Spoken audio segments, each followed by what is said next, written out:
here.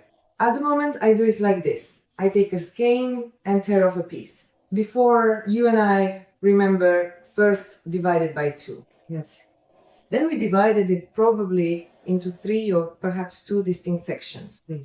We shared. Now you and I will divide it into 4 parts. It's thick, by the way. It's the same as it always was. Really? It doesn't change. The skein of wool stays the same, but the way we work with it changes. And now, these small pieces, yes, I take and divide them into 4 parts. And I'll be working with these parts.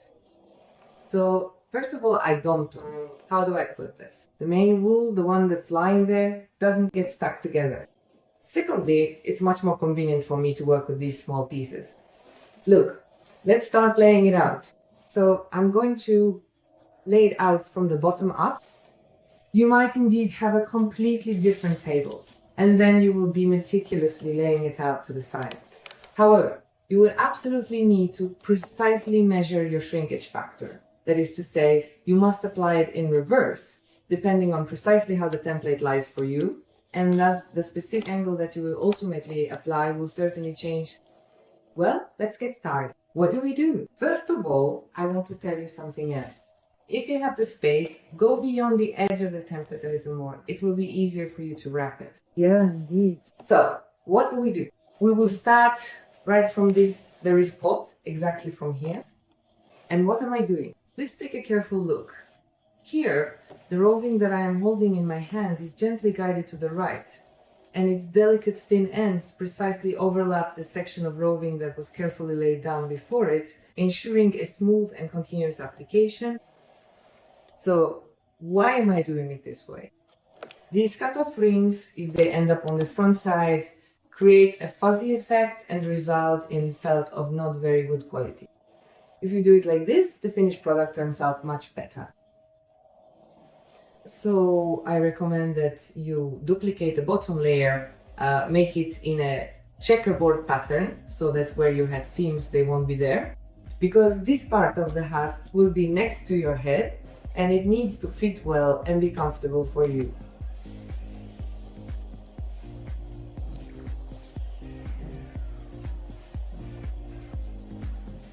I would recommend that you make another strip of material exactly like this particular one. That's what I thought. I was even going to ask about that. Yes, there will be 2. That way the hat will fit better and sit closer to your head. You know, actually, this particular band right here could even end up making the entire hat look very much like a classic beret, you know, precisely because it turns out like a distinctive hat with a little noticeable stem. Here it fits differently, and the rest of the textured part becomes more voluminous, because the more texture there is, the less the felt shrinks. So thanks to this difference in thickness, it will look very beautiful in the style itself. Here, I'm not doing anything. I'll show you later how to finish the edges. It turns out neat and even and doesn't require any additional manipulation. Now let's start laying it out in the most basic way. Everyone knows this. If you don't know how it's done, then please watch. If you do, you can even use your own experience, your own angle. Take a look at what I'm getting here. The angle is about 45 degrees. Something like this, and at this angle I'm laying out the fibers, thin and neat. Try to make it as thin as possible because there will still be quite a lot of viscose in the head here. So it definitely won't be full of holes and it will definitely be warm. That's why you don't need to weigh down your piece with extra wool. Please take a look. My next layer is laid out exactly perpendicular to the previous one, like this. For some reason it's called kozlik, I don't know, do you remember from before? We used to have both, and there was parketka too. Isn't parketka the same as kozlik? No, parketka isn't kozlik and kozlik isn't parketka, they cross-laid differently. Ours was completely different, it was a little bit different, I'll remind you about it, and try to remind myself too. We used to lay it like this, then like that, then like this, like that. We used to lay parquet in 3 directions at once, You see, you're doing it now, but we used to have a whole sheet right away. And there it was different.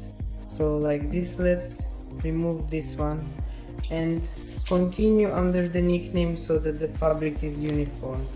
Well, it really is quick. What is there to lay out here? Well, of course it's quick to make it a hat, not a dress, right? It depends on what you are comparing it to. After our master classes, yes, this project is just easy, like wool, and 16 microns and 18 is also suitable in principle. 16 works though. The micron wool will be thinner, a bit softer, but this won't affect the warmth of the hat.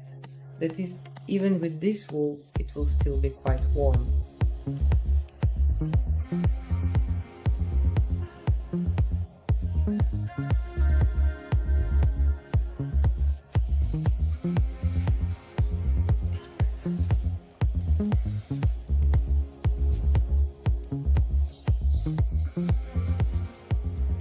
So here I have about 6 centimeters to the edge. Well, yes, roughly like that. You don't need to leave too much, otherwise it will bunch up here.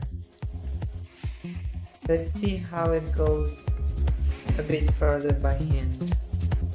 I'm pressing it down so it doesn't fly out, since it's really that thin.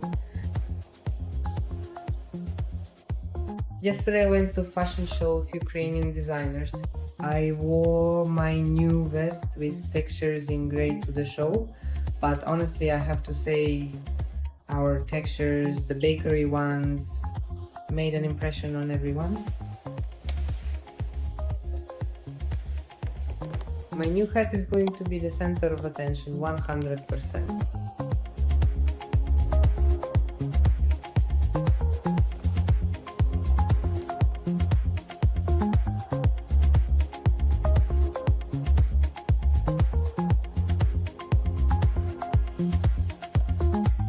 Even the little gloves, if you wear them against a black or gray solid outfit, they stand out right away and look very beautiful. Even if you have a solid colored coat or even a puffer jacket, our pieces will still look striking. And there aren't really any bright winter coats, it's mostly black and brown tones. Something like that. Or maybe dark blue, even if they're light, solid colors. You can still make the hat in a similar shade.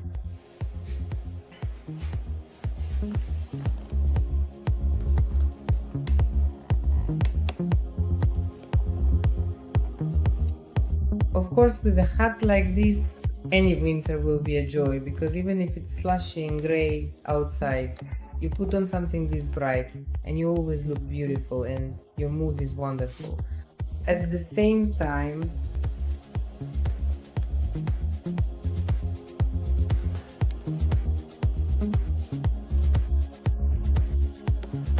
we will make this particular part a little bit smaller, just like we have done here, and everywhere else we will slightly tighten it to precisely fit the exact size of the hat, ensuring a perfect and snug fit.